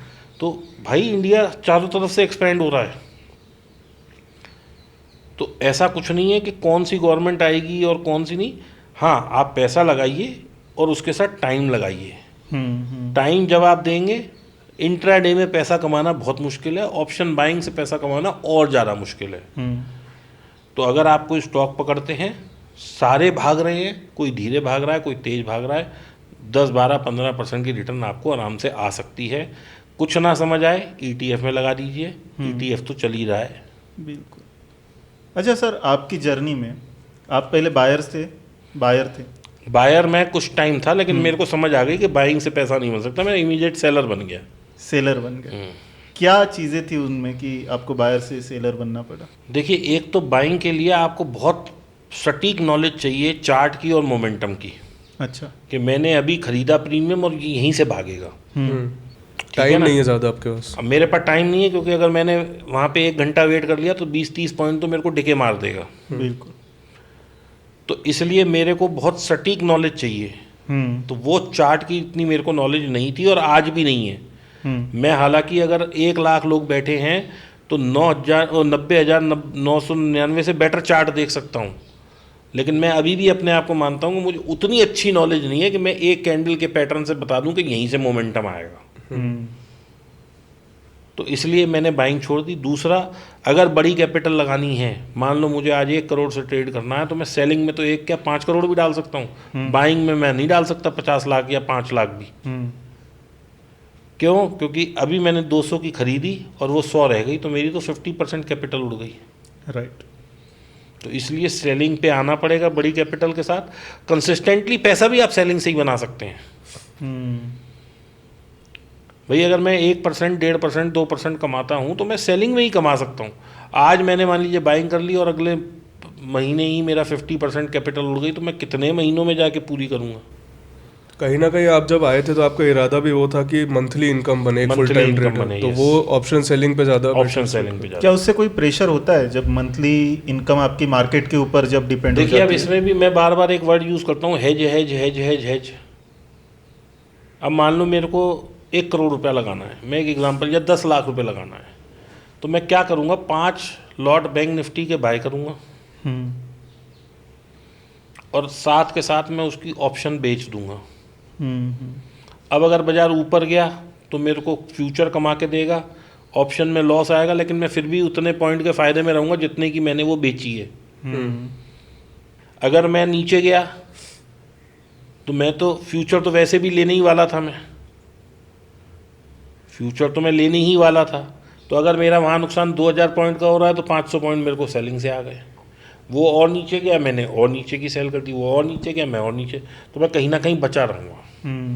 तो मैं फिर वही वाली बात कि मुझे 1 करोड़ कमाने का ध्येय नहीं है, मुझे 5000 देने हैं, मेरा ये ध्येय है। अगर मेरा लॉस होता है तो मैं कितना लॉस देना चाहता हूँ, ओके।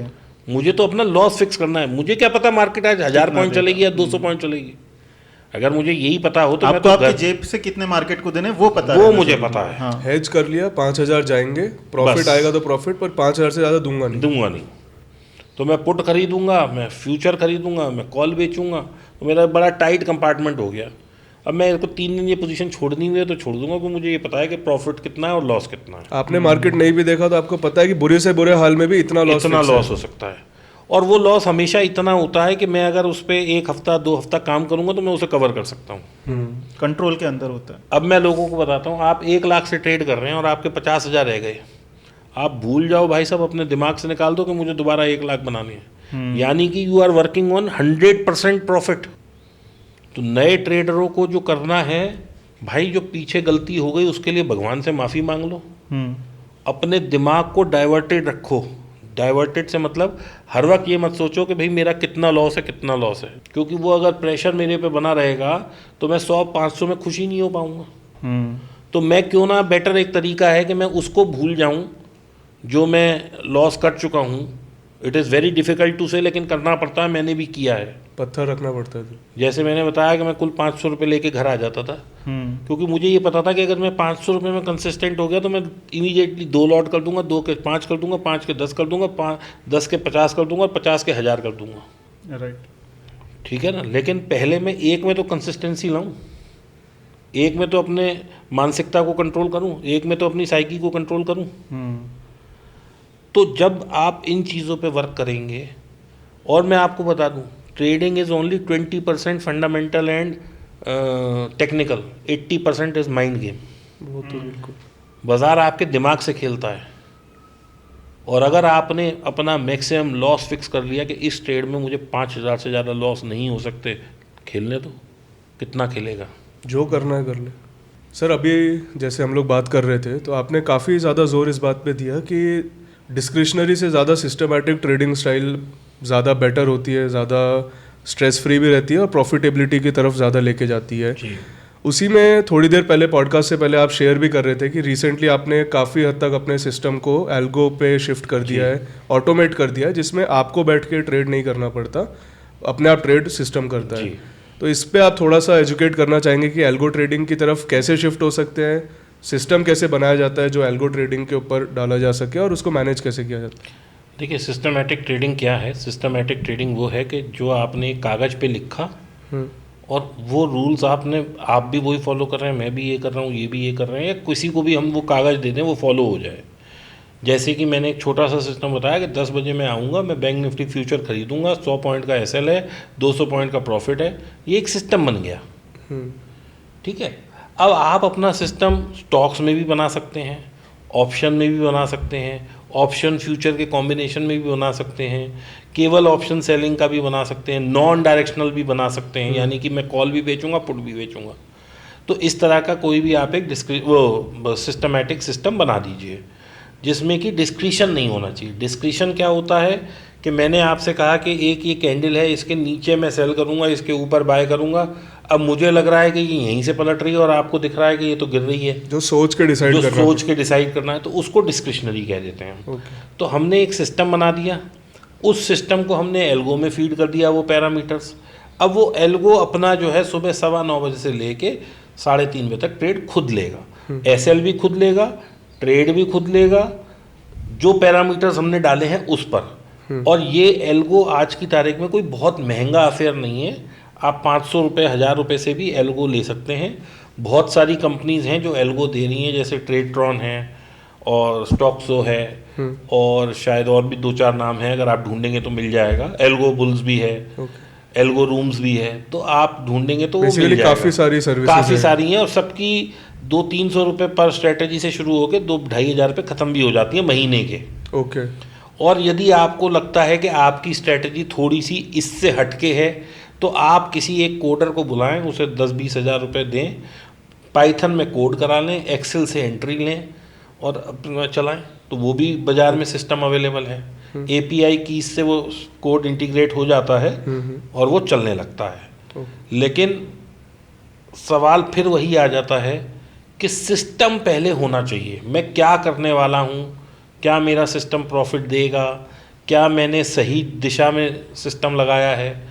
जब आप इन चीज़ों को करके करेंगे तो वो चलेगा। दूसरा, एल्गो में एक और ख़ास बात होती है कि जैसे मैंने 300 रुपये की कॉल बेची, क्योंकि मैं सेलर हूँ तो मैं सेलर के पर्सपेक्टिव से बताऊँगा, और वो 400 हो गई और एकदम से वो स्पाइक आई और 550 चली गई, तो मेरा एल्गो क्या करेगा, पहले वो 400 पे मारेगा। अगर उसे 400 प्राइस नहीं मिला तो इमीडिएटली वो 400 रुपये 10 मारेगा, 400 रुपये 20 मारेगा, 430, फिर वो 401 पे आएगा, और वो 1 सेकंड में कम से कम भी मैं समझता हूँ 100 बार ये काम करेगा।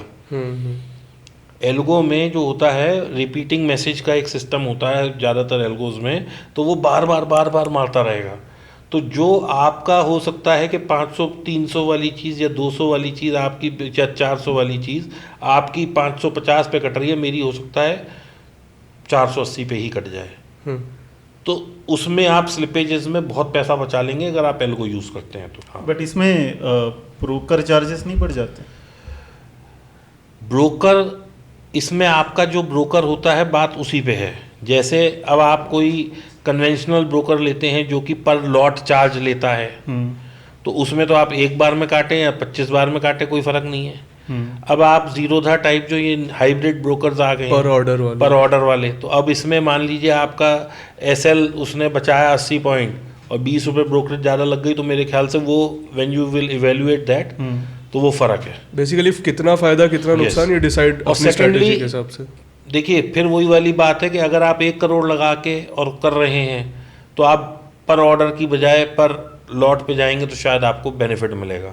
ये आपको देखना है कि आपका वॉल्यूम कितना है और कितनी बार वो ट्रेड जा रहा है, तो ये तो देखिए खुद वैल्यूएशन करनी पड़ेगी। अगर मैं ये मानता हूँ कि मैंने साल में 50,000 रुपये ब्रोकरेज में बचा लिए, तो वो मेरा प्रॉफिट ऐड हो गया ना। बिल्कुल बिल्कुल। अच्छा सर, ये सब करके भी कुछ लोग ऐसे हैं जो प्रॉफिटेबल नहीं हो पाते, तो क्या उनको मार्केट छोड़ देना चाहिए? मार्केट उनके लिए नहीं बना है। देखिए मैं इस पे पहले तो मैं डिबेट करता था कि नहीं छोड़ना चाहिए, लेकिन आज की तारीख में क्योंकि मैं ये खुद महसूस कर रहा हूँ कि अगर मैं इतनी मेहनत करके 18 से 24% कमा पा रहा हूँ और मुझे ऐसे ऐसे म्यूचुअल फंड हैं जो कि 15-18% की रिटर्न वैसे ही दे देते हैं, तो केवल 6% के लिए मैंने अपना रिसोर्स ख़राब कर लिया। यानी कि मेरी एक अपॉर्चुनिटी कॉस्ट है, मैं अपनी एक कॉस्ट समझता हूँ कि मेरी पर आवर की 100 रुपये है, 200 रुपये है, 500 रुपये है। अगर मैं 8 घंटे काम कर रहा हूँ तो मैं 4,000 रुपये रोज का या 10,000 रुपये रोज का आदमी हूँ। अगर मैं उस 6% कम कमाऊँ और अपने रिसोर्स को कहीं और यूज़ करके मैं ज़्यादा कमा लूँ, तो वो ज़्यादा बेटर प्रपोजिशन है। राइट। दूसरा, स्ट्रेस नहीं, बीमारियाँ कम, प्रेशर नहीं, प्रेशर नहीं, प्रेशर के इश्यूज। अभी क्या होता है, ये फैक्ट बता रहा हूँ मैं आपको कि अगर हम कोई पोजीशन लेके गए, आज भी ये चीज़ है, सुबह 4 बजे किसी वजह से मैं अगर वॉशरूम के लिए भी उठा तो सबसे पहले मैं अपना देखता हूँ कि गिफ्ट निफ्टी कहाँ चल रही है, डाउ कहाँ चल रहा है। और ये एक कॉमन ह्यूमन नेचर है क्योंकि पैसा लगा हुआ है। और आप इमोशनली कुछ उस पर फील करो ना करो, देखता तो है ही, देखते तो हुई। मैं कितना ही हेज करके जाऊं, लेकिन मुझे उसके बाद भी तो ये डर है ना कि हेज भी मुझे मैनेज करने पड़ेंगे 5 बार। प्लस हेज में भी आपको तो चाहिए ना कि प्रॉफिट हो, तो उसके लिए तो चेक करता रहेगा आदमी। तो साइकोलॉजी तो देखिए डिस्टर्ब रहती ही रहती है।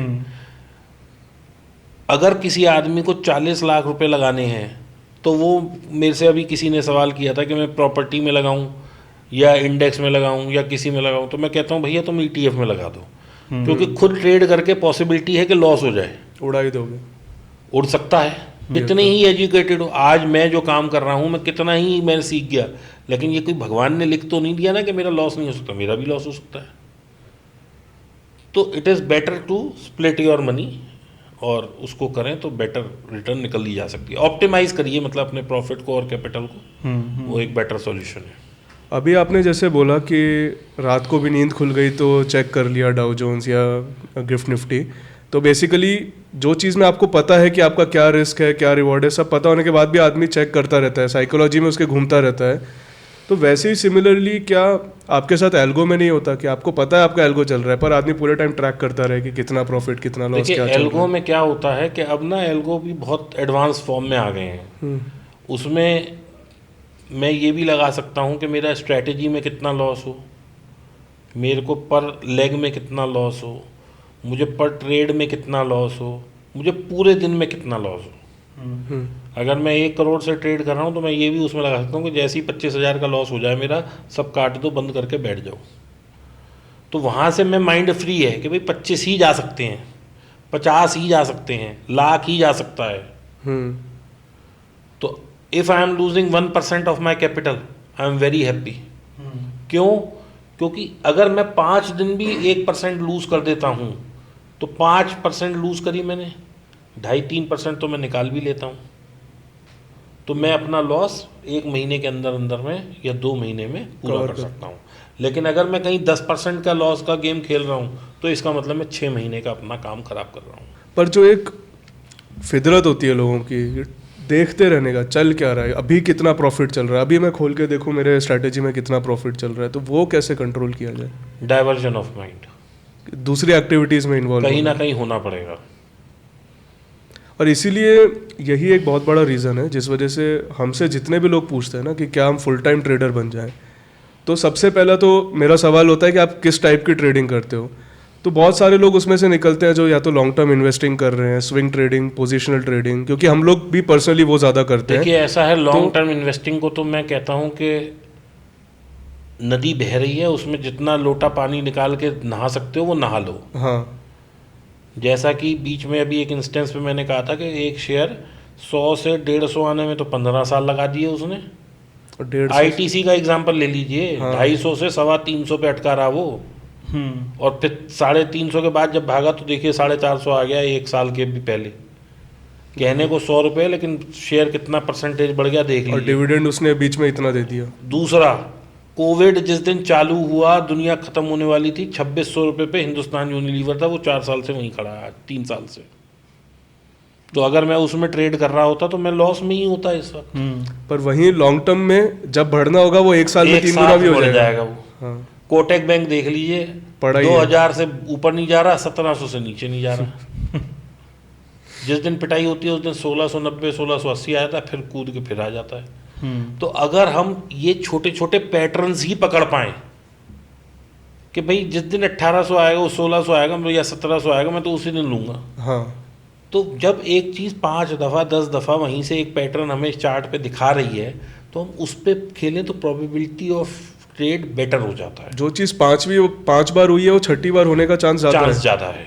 तो ऐसी कौन सी चीज़ें हैं जो अगर आपके साथ हो रही है तब जाके आपको डिसीजन लेना चाहिए कि आपको फुल टाइम ट्रेडर बनना है?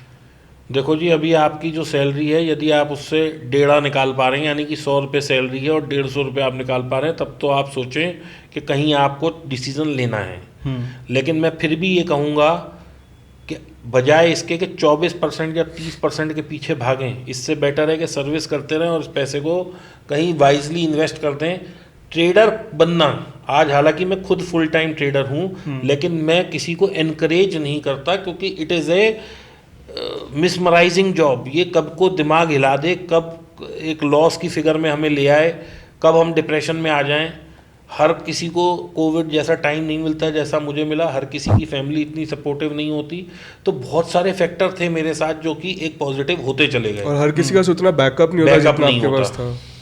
सर 2024 में काफ़ी लोग कह रहे हैं कि क्रैश आने वाला है और हालात भी काफ़ी अजीब चल रहे हैं अभी तक। तो आपको क्या लगता है 2024 एक बड़े क्रैश का साल बनने वाला है? क्रैश किस वजह से आता है? कोई इवेंट होता है। कोविड वॉज ए इवेंट, 2008 में मद्दी आई, दैट वॉज ए इवेंट, 1992 में स्कैम हुआ, that was a event, Harshad Mehta scam हुआ।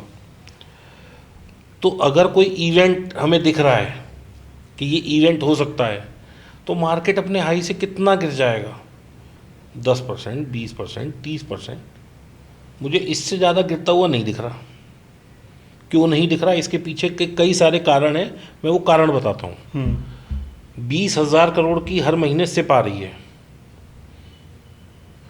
तो वो मार्केट को, DIIs को पावर देगी। 20,000 करोड़ इन्फ्यूज़ होएगा हर महीने मार्केट, तो वो पैसा कहीं ना कहीं तो लगेगा, तो उससे मार्केट को सपोर्ट मिलेगा। दूसरा, 4 करोड़ नए इन्वेस्टर आए हैं, तो वो भी कहीं तो पैसा डाल ही रहे हैं, छोटा मोटा बड़ा जो भी कर रहे हैं, तो मार्केट गिर नहीं पाएगा। अभी हम हाल फिलहाल का ही वो ले लेते हैं उदाहरण। कल इजराइल और ईरान की वो आई, मार्केट ने, निफ्टी ने 300 पॉइंट माइनस दिखाया, गिफ्ट निफ्टी 500 पॉइंट माइनस थी, हम प्लस में बंद हुए।